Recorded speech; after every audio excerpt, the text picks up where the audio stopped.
मोदी सरकार का समर्थन करने वालों को चमचे राष्ट्रवादी तो कहने से रहे, इसलिए उन्हें अंधभक्त कहकर चिढ़ाया जाता है।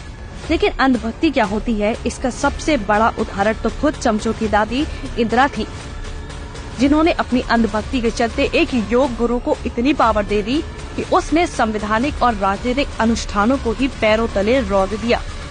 हम बात कर रहे हैं योग गुरु धीरेन्द्र ब्रह्मचारी के बारे में, जिन्होंने नेहरू के बाद 1958 में इंदिरा को योग सिखाना शुरू किया और देखते ही देखते इंदिरा की उनसे करीबी बढ़ती गई। इंदिरा गांधी पर बायोग्राफी लिखने वाली लेखक कैथरीन फ्रैंक के मुताबिक धीरेन्द्र ब्रह्मचारी से इंदिरा की नजदीकी के चलते उन्हें रासपुतीन कहा जाने लगा था, जो 20वीं सदी में सबसे ताकतवर तांत्रिक माना जाता था। राजनीतिक ठाटबाट।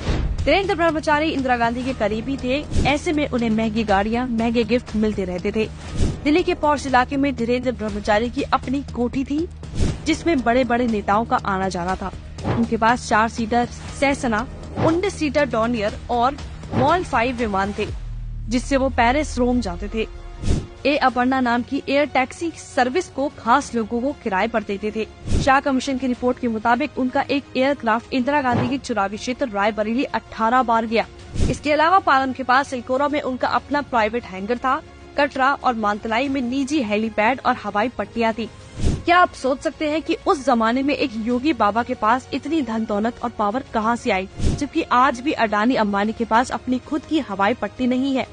धीरेन्द्र ब्रह्मचारी को तो कश्मीर में भी निजी हवाई पट्टी बनाने की इजाजत दे दी गई, जो सुरक्षा नियमों को ताक पर रखकर बनाई गई थी, और ये सब कुछ इंदिरा की शय पर हो रहा था। आरोप ये भी है कि जिस एयरक्राफ्ट में संजय गांधी की मौत हुई वो भी धीरेन्द्र ब्रह्मचारी का ही विमान था, और उनकी मौत के बाद मेनका गांधी को घर से निकालने के पीछे भी धीरेन्द्र ब्रह्मचारी की ही भूमिका थी।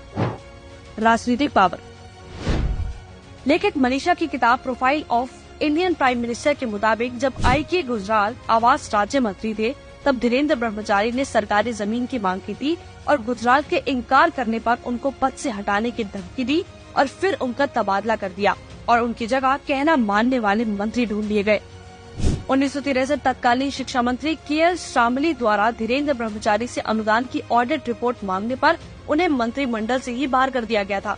धीरेन्द्र ब्रह्मचारी ने खुद ये बात मानी थी कि उन्होंने एक अफसर को इसलिए बर्खास्त करवा दिया था क्योंकि उन्होंने एक जमीन दिलवाने के मामले में उनकी मदद नहीं की थी।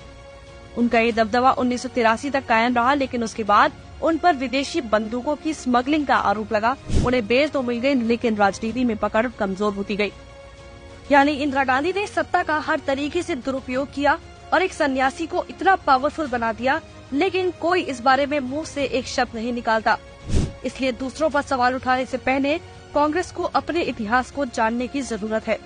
अगर आज किसी बाबा या सन्यासी को इतनी पावर मिल जाए, तो यही कांग्रेसी विदेशों में जाकर भारत की छवि खराब करने में अपनी पूरी जान लगा देंगे।